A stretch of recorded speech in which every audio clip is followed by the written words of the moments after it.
ఒకప్పుడు సముద్ర ఒడ్డున ఒక ముసలి మత్స్యకారుడు ఉండేవాడు.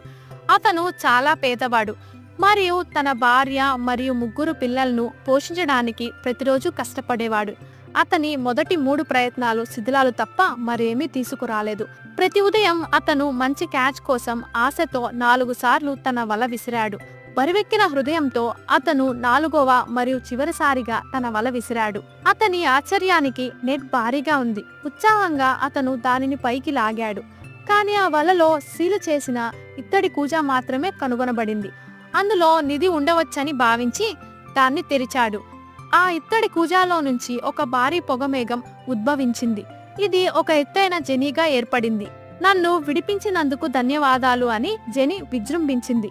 అయితే ఇప్పుడు నేను నిన్ను చంపాలి, ఎందుకంటే శతాబ్దాల జైలు శిక్ష తరువాత నన్ను విడుదల చేసే వ్యక్తిని నాశనం చేస్తానని ప్రతిజ్ఞ చేశాను అని చెప్పాడు. మత్స్యకారుడు వణికిపోయాడు. కానీ తెలివిగా, మీ అంత పెద్ద వ్యక్తి ఇంత చిన్న కూజాలో ఎలా సరిపోతారు, నేను నమ్మను అని చెప్పాడు. జెనీ తనను తాను నిరూపించుకోవాలనే తపనతో పొగగా రూపాంతరం చెందింది మరియు తిరిగి కూజాలోకి దూరింది. వేగంగా ఆలోచించిన మత్స్యకారుడు వెంటనే మూత పెట్టాడు. నన్ను బయటికి పంపండి అని జెనీ వేడుకున్నాడు.